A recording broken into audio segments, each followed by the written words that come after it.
তৃণমূলের পার্টি অফিসে তৃণমূলেরই তালা। অভিষেক বন্দ্যোপাধ্যায় সফরের আগে গোঘাটে তৃণমূল বনাম তৃণমূল। ব্লক পার্টি অফিসে তালা দিলেন তৃণমূল কর্মীরাই। নতুন অঞ্চল সভাপতির মনোনয়ন নিয়ে তুঙ্গে সংঘাত। পার্টি অফিসে গিয়েও ঢুকতে পারলেন না তৃণমূলেরই ব্লক সভাপতি।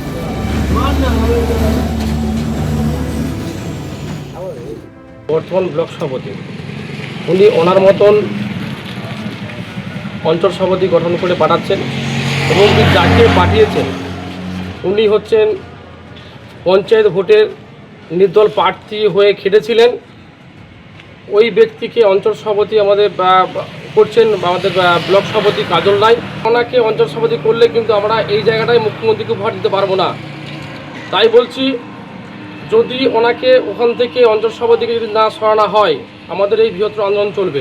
দেখছি আমাদের দলের কিছু কর্মী তাদের রাগ অভিমান আছে কি অফিসে চাবি মেরেছে শুনলাম আমি, তো আমি দলকে বিষয়টা জানিয়েছি।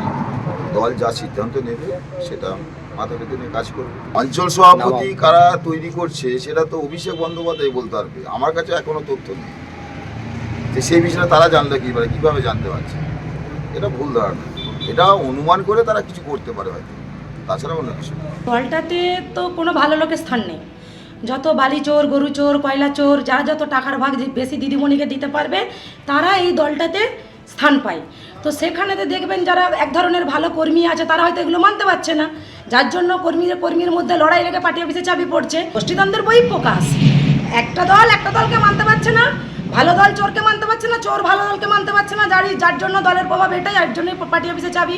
তো দিদিমণি ফাইল নিয়ে ছুটছে, দিদিমণি ভাইয়ের তালা চাবি নিয়ে ছুটছে। গতকাল ওই যে বাঁকুড়ায় ফর্ম 7 ভর্তি গাড়ি যে উদ্ধার করা হয়েছিল, যেখানে 3 জন বিজেপি কর্মীকে গ্রেপ্তার করা হয়েছিল, তাদের জামিন দিয়ে দেওয়া হয়েছে। ধৃত 3 বিজেপি কর্মীরই জামিন মঞ্জুর করা হয়েছে।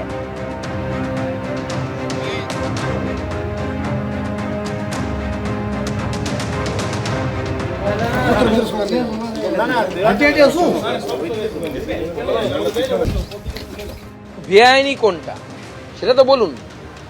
বিজেপির বুথ সভাপতিদের কাছ থেকে BLA 2দের কাছ থেকে ফর্ম এসেছে। সব BLA 2 এসে তো ফর্ম জমা করতে পারবে না, এত লোককে কিভাবে আমরা নিয়ে যাব? সেই সমস্ত ফর্মগুলোকে জমা করে যদি কেউ নিয়ে যায়, 5 জন 4 জন মিলে নিয়ে যায়, তাতে অপরাধের কি আছে? তৃণমূলের যোগ্যতা নেই, 12 পাস নেতা কোথা থেকে পাবে? আমাদের যোগ্যতা আছে। একজন ফেক PhD ধারী ওদের নেতা, আর একজন 12 পাস নেতা কোথা থেকে পারবে? আমাদের AI আছে, আমরা নিজেরা পারবো না? আমরা করতে পারি। গতকালই আপনারা জানেন যে বাঁকুড়ায় গাড়ি ভর্তি ফর্ম 7 উদ্ধার হয় এবং তারপরে 3 জনকে পুলিশ গ্রেপ্তারও করে। এই 3 বিজেপি কর্মীরই জামিন হয়ে গিয়েছে। বিজেপি ঝাঁপিয়ে পড়েছে, ফলে যে কোনো মূল্যে নাম কাটতে হবে। চক্রান্ত দেখেছেন ফর্ম 7 কিভাবে গুচ্ছ গুচ্ছ পাওয়া যাচ্ছে, বাঁকুড়ায় পাওয়া গিয়েছে বিজেপির গাড়ি থেকে।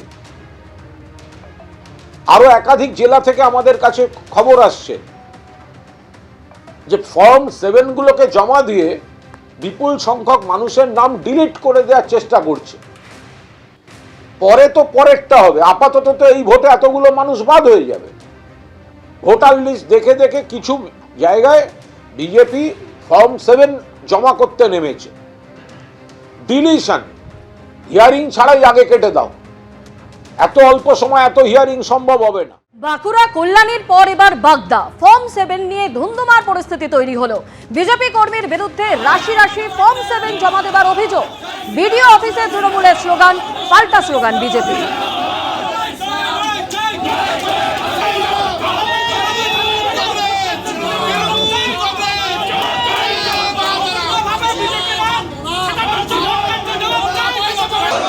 অন্যদিকে হাওড়ার ছবি রেখেছি আপনাদের সামনে, যেখানে ফর্ম 7 জমা না নেওয়ার অভিযোগে বিজেপির তরফে বিক্ষোভ দেখানো হয়। ফর্ম 7 না নেওয়ার অভিযোগে হাওড়ায় নির্বাচন কমিশনে বিক্ষোভ। ইচ্ছাকৃতভাবে মৃত কিংবা স্থানান্তরিত ভোটারদের রেখে দেওয়ার অভিযোগ। নির্দিষ্টভাবে কোনো অভিযোগ থাকলে ব্যবস্থা নেওয়া হবে, এরকমই কমিশন সূত্রে খবর।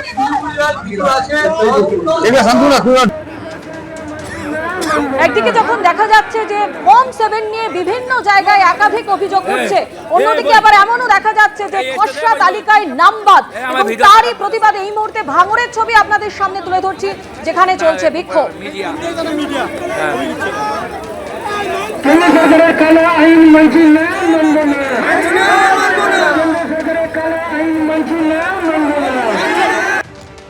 অন্যদিকে হাওড়ায় যেখানে 17 জন বিএলওর পদত্যাগ, বাঁকড়া 1 নম্বর গ্রাম পঞ্চায়েতের 17 জন বিএলওর তরফে ইস্তফা দেওয়া হয়েছে।